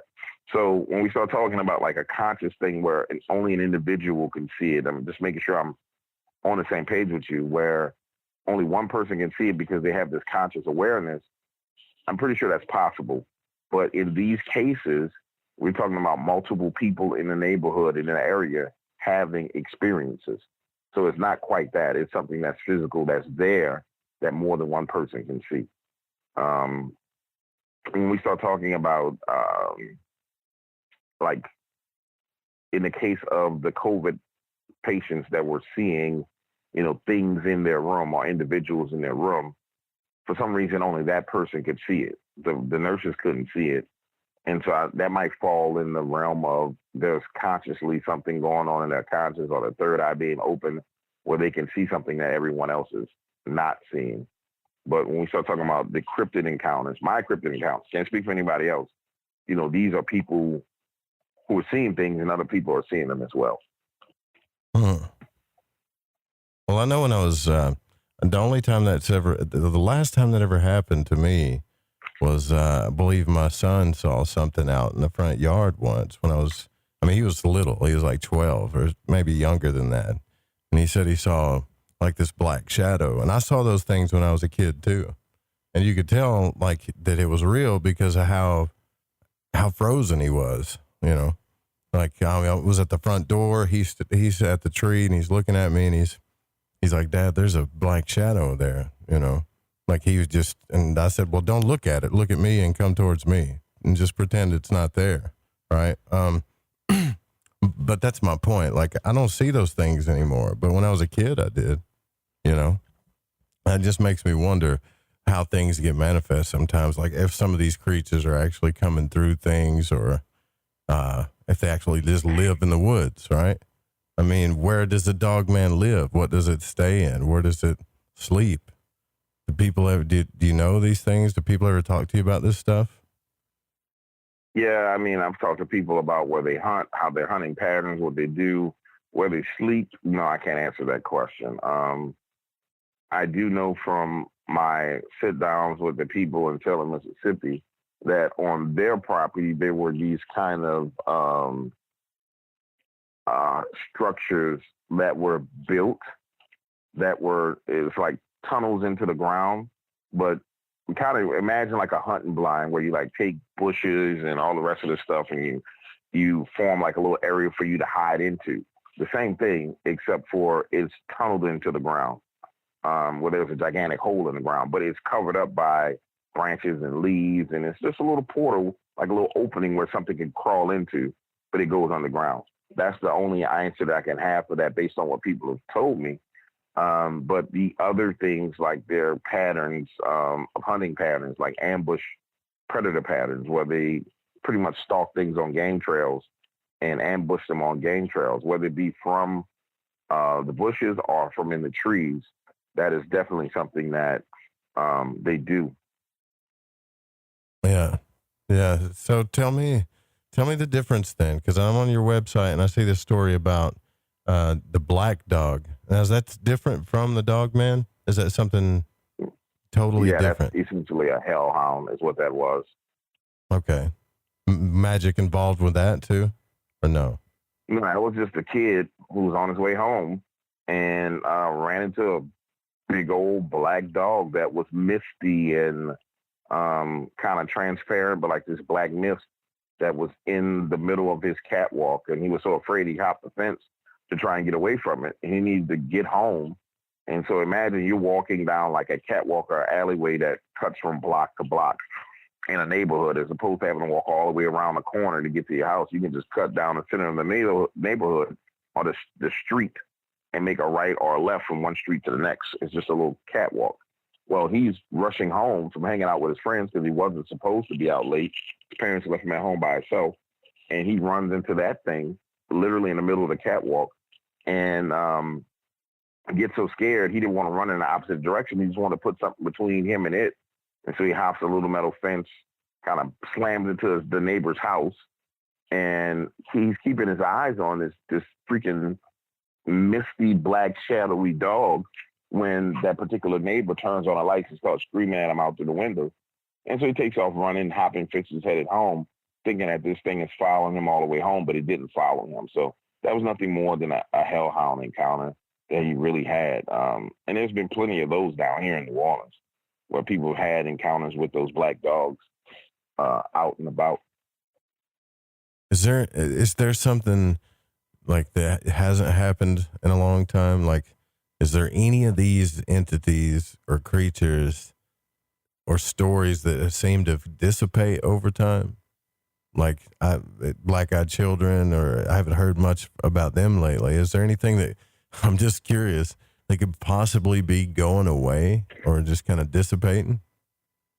I haven't heard black-eyed children from anybody recently, but what I have heard a hell of a lot more stories about grown folks whose eyes are turning black. So, and then I don't know if the black-eyed children thing was something that was popular for a while, and it was a conscious manifestation where a lot of people were manifesting it because of the conversations that were going on about it.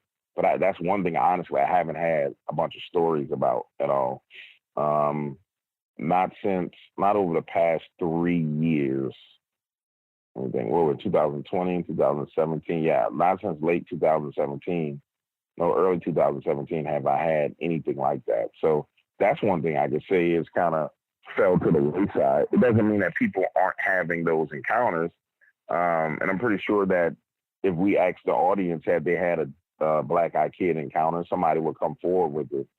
I really believe that these different genres is probably the way to describe it of encounters. I believe the genres kind of fluctuate in popularity. And as they fluctuate in popularity, the people who had a black-eyed kid encounter, if everybody's talking about Dogman, they're not going to call in and tell their black-eyed kid encounter when people are talking about Dogman. I noticed that one thing from doing as many interviews as I do.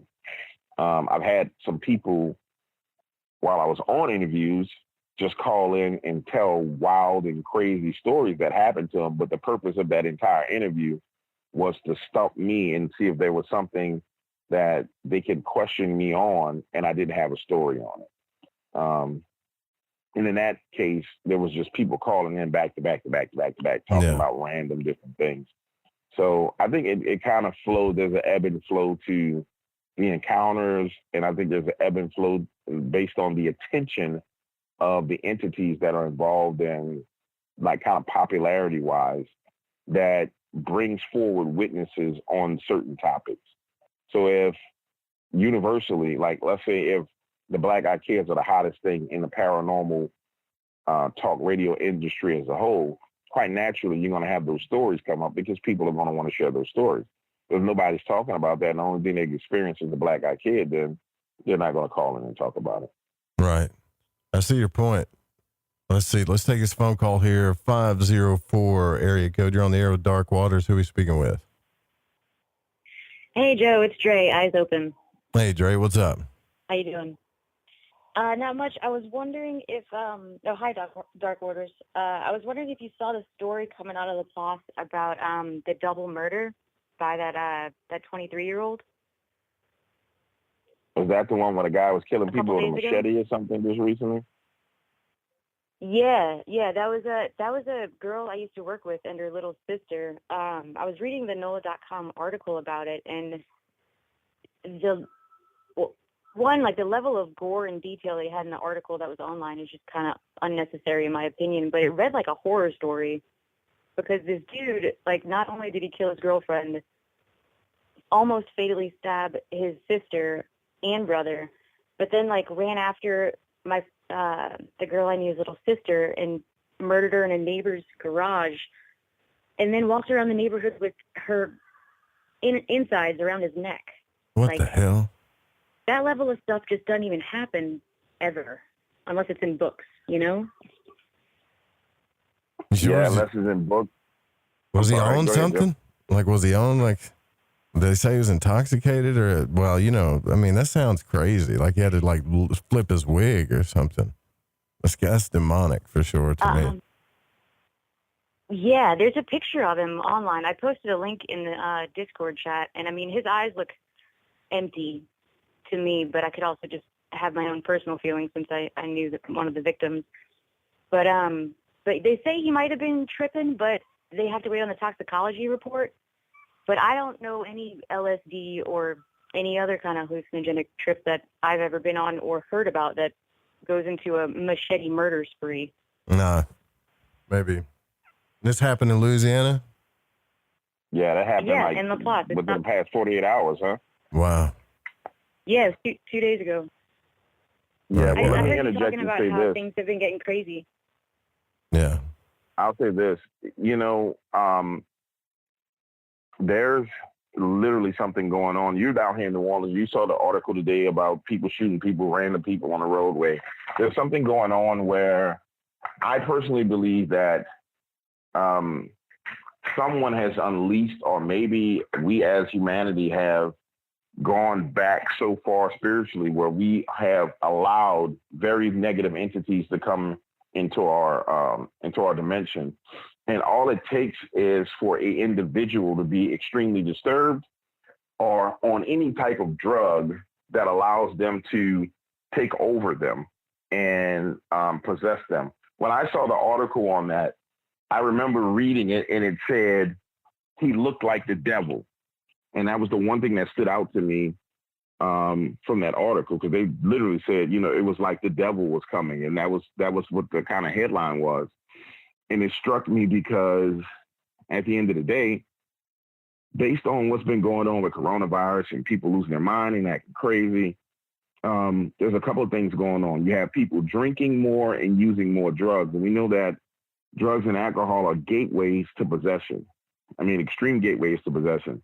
And so if you already have a tormented individual who's not all there, and they start taking drugs, which suppress part of their conscious and also what I like to call their spiritual energy, something can easily take them over and start doing evil things. And I really believe that that's what's going on everywhere right now. There was a study that came out of, I think it was a Japanese university or a Chinese university, and it was a study on demonic possession based on alcohol consumption. And they had a way of kind of measuring the spiritual energy in the human body. And so they had a control group of 12 people who didn't drink, and another control group of 12 people who did consume alcohol. And they discovered that the ones who did consume alcohol, their spiritual kind of shields decreased to the point to where you could say that they were demonically possessed. And then the people who did not drink alcohol, everything was normal with them. And so it just goes to show you, and I think this was the first time ever it was documented. I'll if I can post it somewhere for you guys, I'll meet in your Discord group and post the articles to it.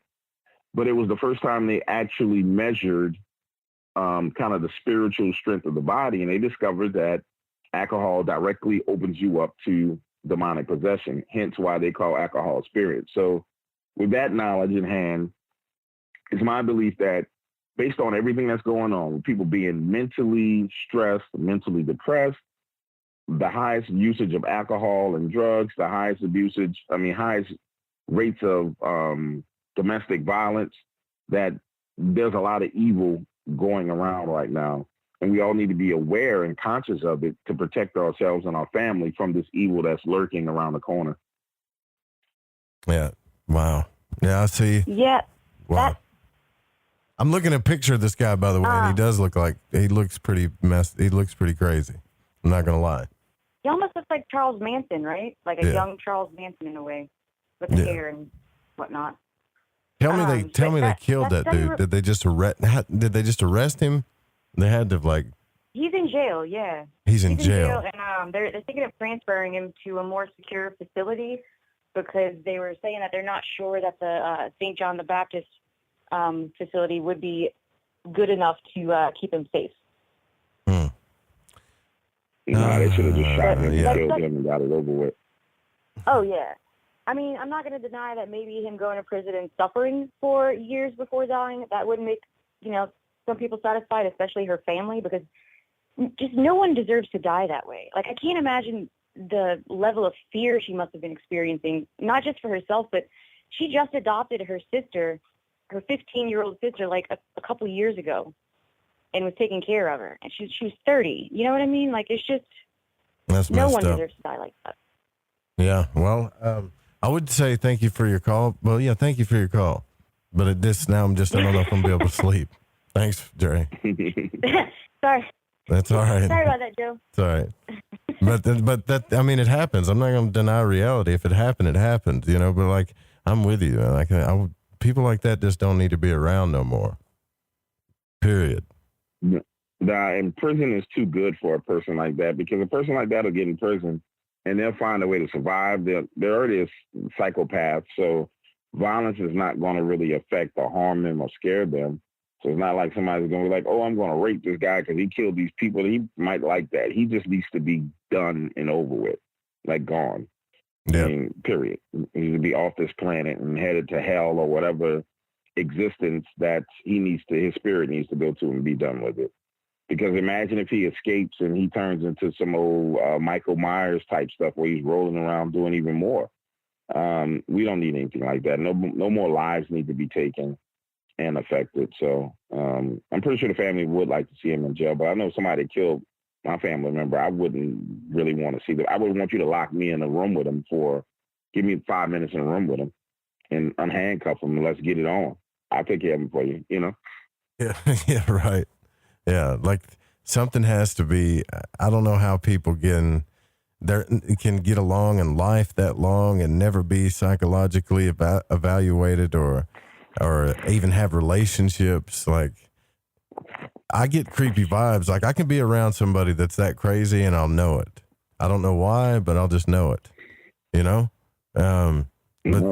trust me, I do the same thing. Yeah, like I know something ain't right. I can feel it, and I'll get out of there. And usually, I mean, I'm not trying to profile or anything, but usually women are really good at picking up on that. So it kind of makes me think that sometimes people do get possessed by stuff every now and then, or something just flips in them. I don't know, but it could be all this stuff going on. I'm telling you, and I'm not playing. There is a lot of crazy voices going on. The more you like stove people up and put them into where they can't be free, and it's just like prison or anything else, your head, all the bad voices in your head start talking. And then if you start allowing them suckers to like rule your head, then that just allows more voices to come in. Then you don't know what you're doing sometimes. No, I agree with you on that. And at the end of the day, we know that possession is real. We know that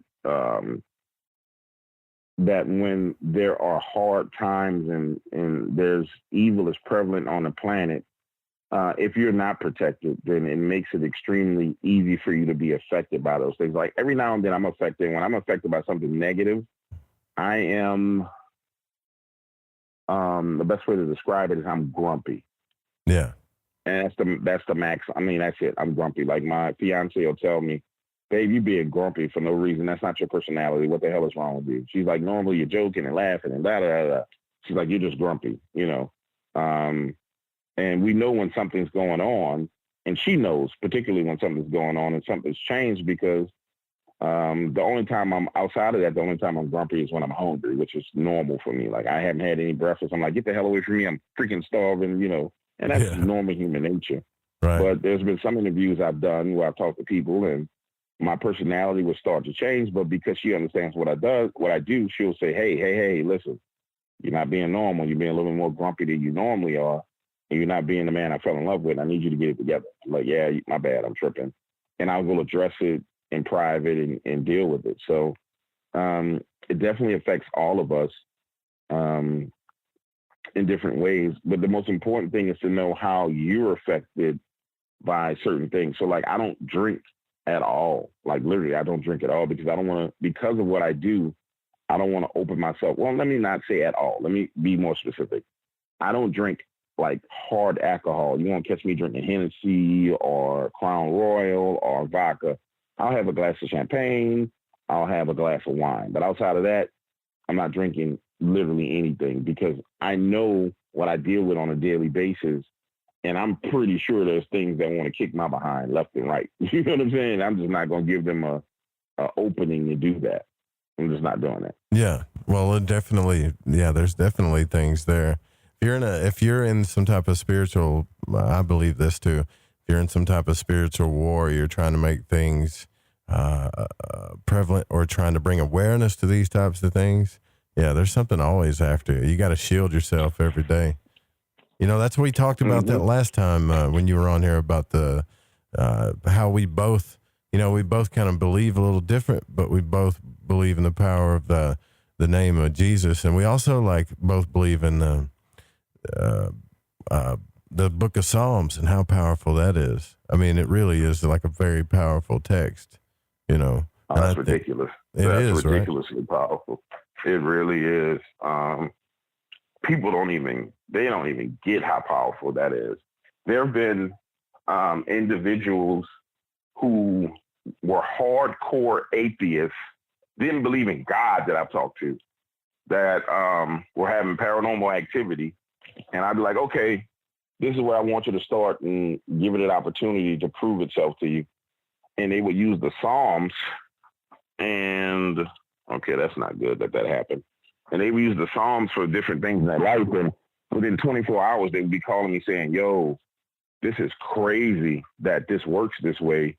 Explain to me how it works and how not to get in trouble. And when I go through the process with them, they're like, man, this is insane. And those people's lives turned completely around. Yeah. One chick just recently, she works at one of the cigar shops that I go to. I didn't lose you, huh, Joe? No, I'm still here. Okay, good. Because I had to plug my battery up. She works at one of the cigar shops that I go to. I put this all on Facebook. And she was talking about her night terrors and how she believed that when she was a kid, she had a alien abduction experience. And I'm sitting there talking to her, you know, smoking my cigar, listening. And I'm like, that wasn't an alien. That was something demonic. And I explained to her why and how it was demonic. And she's like, well, nobody ever told me that. I said, no, that was demonic. That wasn't an alien abduction. I said, that's not how alien abductions go.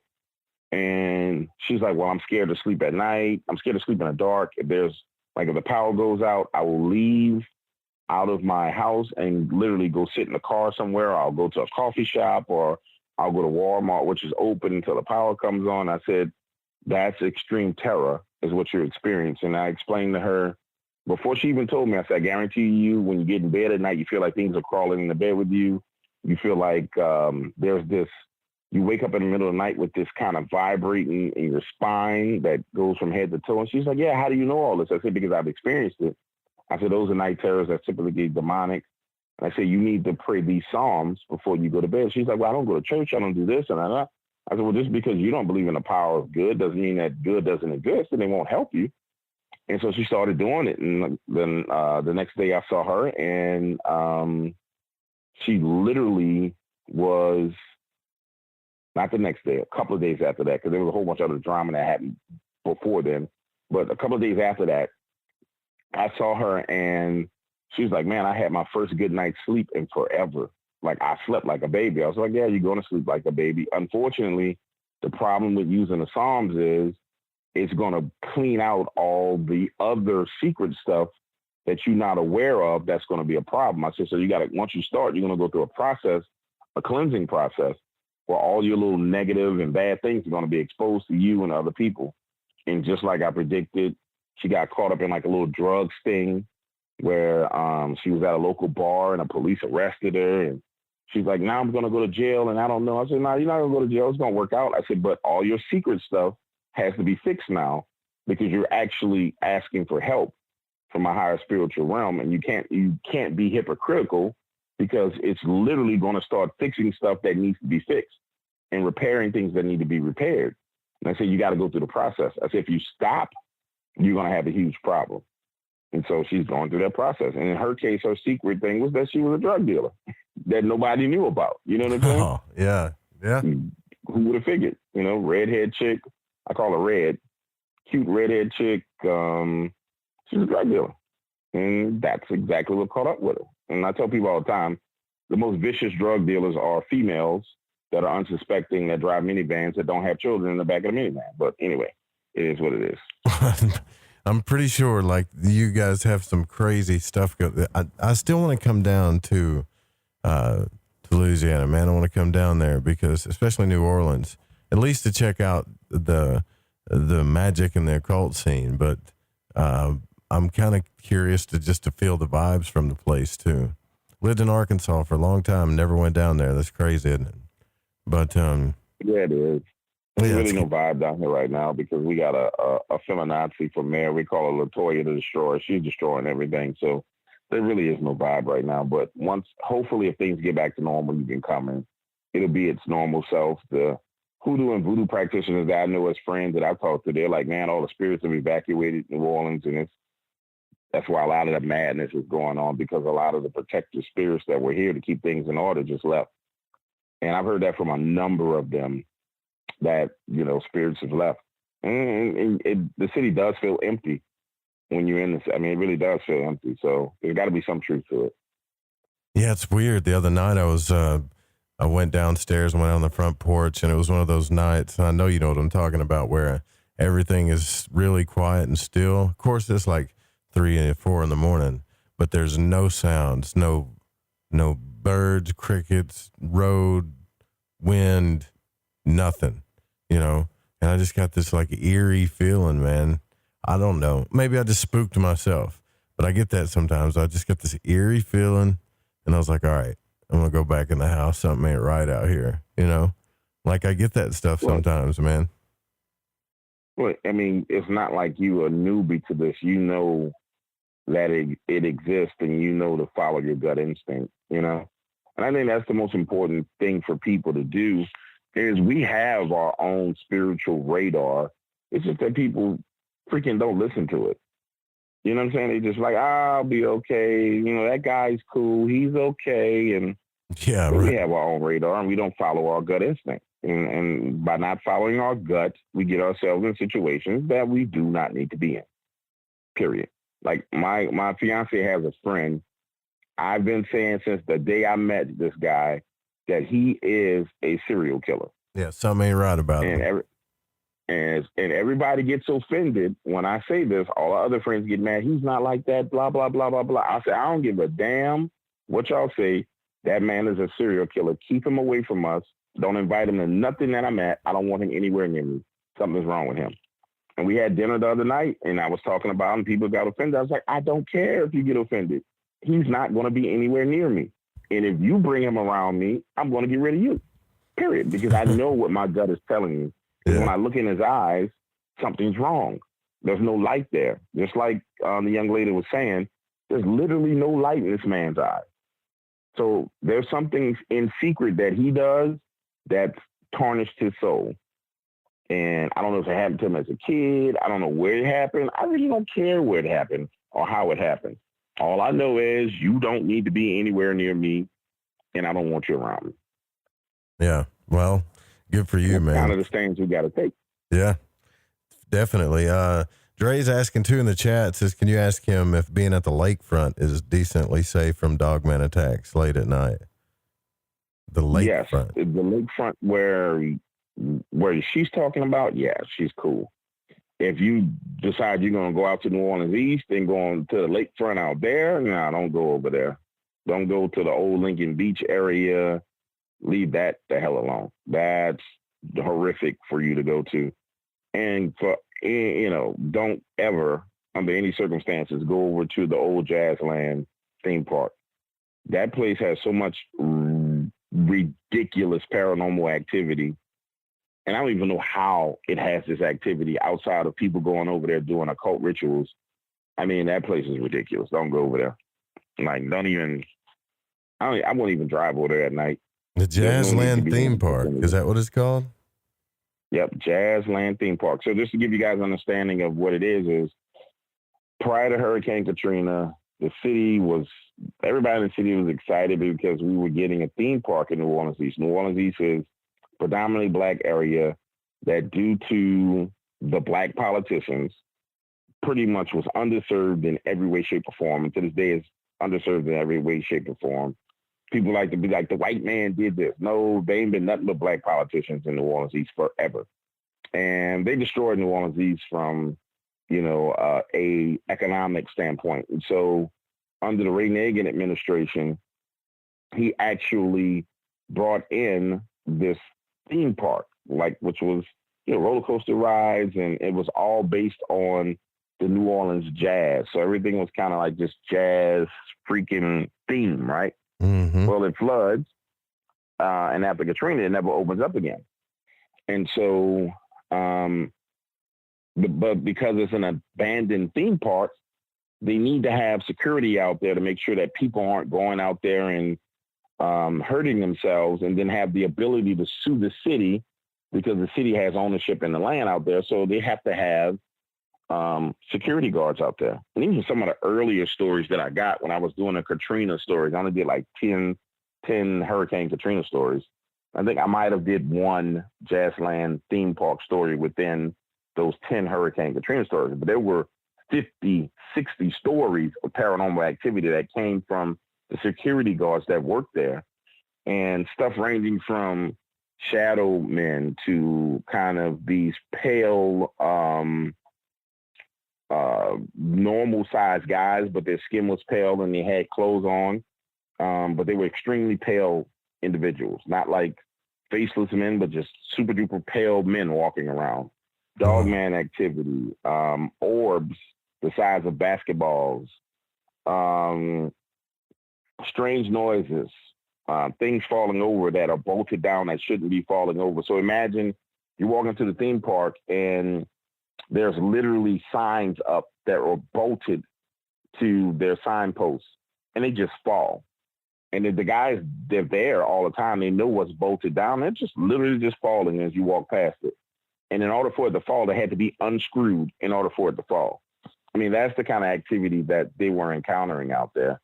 And so that place is horrific. I mean, it really, really is. And there's no reason for, in my opinion, there's no reason for anybody to go there. Yeah, I'm looking at it. It looks pretty creepy. It looks like something in a scary movie or a video game for sure. There's probably a ton of places in New Orleans like that, though. Probably, I would think. As much. No, there's a lot. There's a guy at Cricket Wireless, a guy named Mo, that I've been talking to as I help with those cameras, the ones that came to me that I had to get to my witnesses. You got to have kind of like a 4G SIM card, and Cricket Wireless is the only one that has this 4G SIM card that works with the camera. So I'm talking to Mo, which I'll see him tomorrow, and he just so happens to say, "What are you doing with the cameras?" And I explain it to him. He's like, "Why are you doing this?" I give him a whole rundown on who I am and what I do. And he says, "Bro, we snuck in a charity hospital, me and my friends." And I'm like, "Are you freaking crazy? Why would you sneak in a charity hospital?" I said, "Are you from here?" He's like, No. I'm from Texas." I said, "So you went in a charity hospital because clearly you didn't know that that's not the place to go, right? As far as hauntings and crazy stuff." So not only did they sneak in a charity hospital, they snuck into the third floor charity hospital. And a young lady who just called in, she can verify this for me. If I'm not mistaken, the third floor, it may have been the second floor. The third floor of charity hospital was the mental ward. Third floor. Yeah, it's the third floor. It's the mental ward. They sneak into the hospital, and then they're drawn to the third floor. It's his exact words. He said, "Man, we got in there, and we were drawn to that floor." And then walking around in the hospital, they start to see shadows. Things are falling over, bedpans falling over, scissors falling over and sliding across the floor. And they just encountered all kind of creepy and crazy stuff until they saw this gigantic shadow come out of one of the rooms.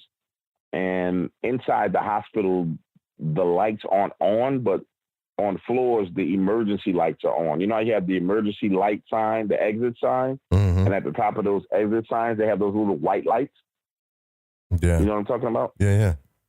Those lights are on. And so it comes out of the room, and it goes in a direction of the exit sign, which is at the end of the hallway from them. And then it turns around, and he said, "Bro, you could see this thing turning, and you see the shoulders turn as it turned towards us. and then it squares up and it looks at us. And I was like, well, did you see any eyes shine? Because I'm trying to figure out, it's like purple eyes shine or red eyes shine.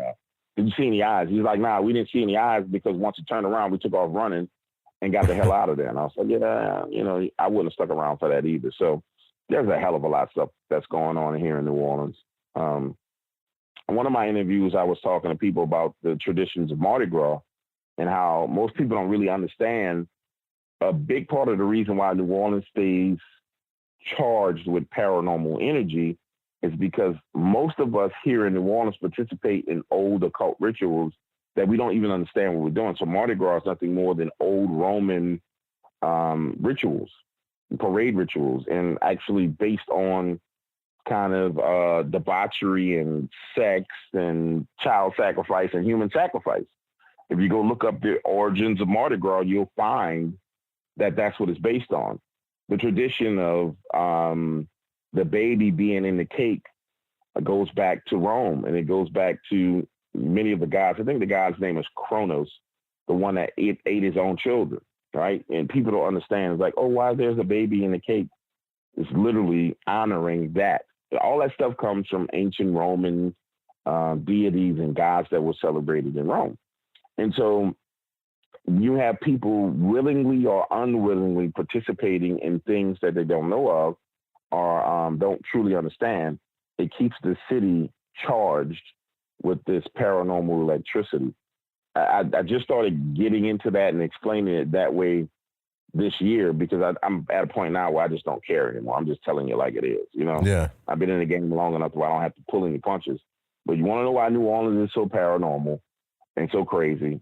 We got massive amounts of violence here. We have people doing and participating in occult rituals that they literally don't have a clue as to what they're doing in the history of what they're doing. We have hoodoo and voodoo and voodoo. We have the history of the slave trade, murder, slavery, and all the things that came along with that. So it's literally a melting pot of paranormal crap that's happened here. And it leaves this residual mark on the city, and therefore it's a residual mark on the citizens. And that's why New Orleans is what it is. Yeah. Well, I believe you totally, because I can tell you know what it is. I mean, think about it, man. How many people you think since you started this? How many people do you think you've actually talked to? It's got to be like thousands by now. Yeah, I would think thousands, bro. It's up there. It's at least 1,100 people at this point in time, maybe 1,300 people. I stopped counting, man.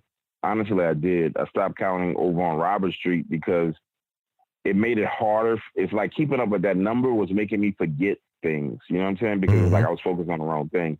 And I just focused on remembering the stories. And that's what keeps me kind of grounded. And that's what keeps me able to access that information at any point in time, whether it's from 5 years ago, 2 years ago, or 3 years ago. I just focus on remembering the story with the kind of the memory tricks that I know. And some of the things that I've implemented. But it's been a lot of people, bro. It's been a whole lot of people. Lots of different personalities, lots of liars, lots of narcissistic personalities. It's insane. You literally need to be a psychiatrist to understand some of the people that you're talking to. Yeah, so when someone's got an agenda, when you're being BS'd, when something's real, and you pick up on all those patterns. You could probably do a whole show on just the patterns of telling if people are true or what they're saying is true. But it is kind of a special place to be for you, too, because most of the people are fascinated with paranormal activity or want to hear the stories, and yet you've surrounded your entire life with it to the point to where, does it feel normal to you now? I mean, does it just feel like it's just another day? Or do things still just feel weird and crazy to you sometimes? You mean here in New Orleans or just in my life? Just in your life in general. Oh, no, my life everything is normal to me. And it got to that point based on my prayer life. And so now I have the ability to separate the two. You know what I'm saying? I went through a phase where I couldn't separate it because I didn't know how to protect myself spiritually. once I understood how to protect myself, and now that I know how to protect myself, now it's separated to where, like, I can talk to you about some of the creepiest, scariest things and then get in the bed and go straight to sleep and will not miss a minute of sleep. You know what I'm saying? Like, I did it last night for 5 hours. Hop straight in the bed with the exception of being freezing cold, hop straight in the bed, gone. Didn't think twice about it. The fear factor is the fear is what opens the door for all the rest of the stuff. Like, for example, since we've been talking, when I was outside, I saw several shadows out the corner of my eyes, right? Like while I was sitting outside smoking a cigar, talking, drinking my coffee, I saw a couple of shadows. Like I saw one that was up like a shadow against the wall above my head. And you could see the shadow, like out the peripheral vision. You can see like a shadow on the wall, which it wasn't my shadow. So another shadow to my right-hand side.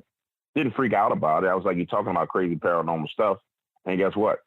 My house is protected, hardcore. I'm going inside. If you can get in here, come on in, buddy. You know what I'm saying? If you can get in here, come on in.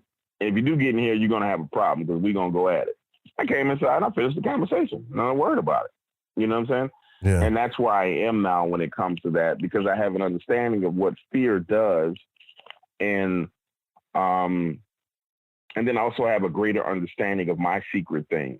Remember I talked about the Psalms that the girl was using, how we all have secret things in our life that need to be repaired and fixed and actually need to be constantly maintained because we have secret cravings and urges and things that can lead us off the path of not purification. That's not the word I'm looking for.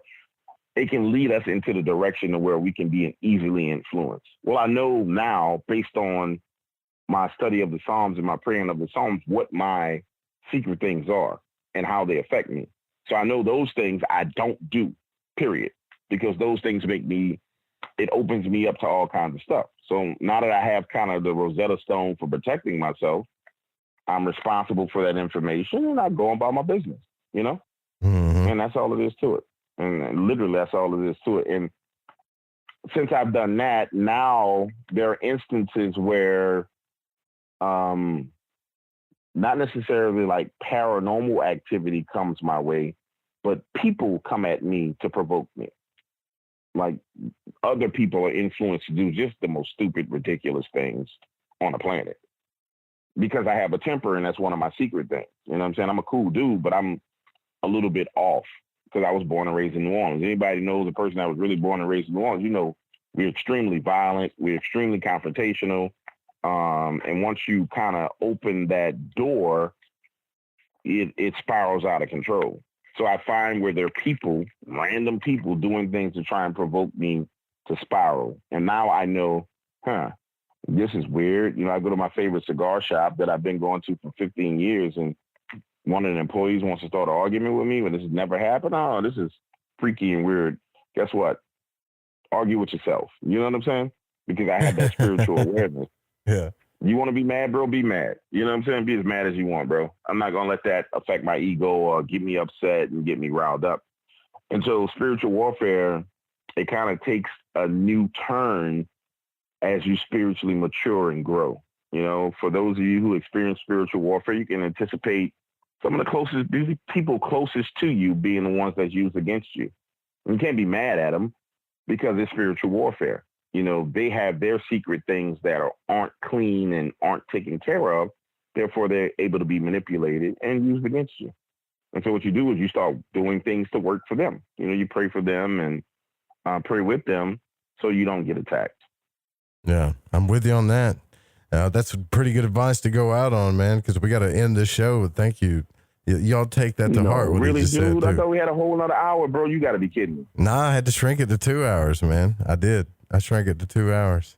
I didn't tell you.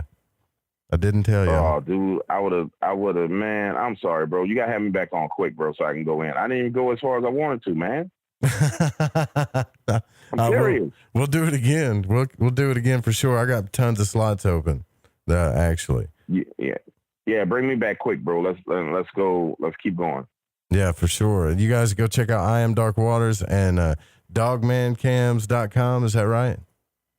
Dogmancams.com. Yep. Yeah, go check out dogmancams.com and make sure you sign up for the Fringe Fest as well. The Secret Teachings with Ryan Gable's coming up next right here on the Fringe FM. We'll see you guys tomorrow night. Same time, same channel. Good night.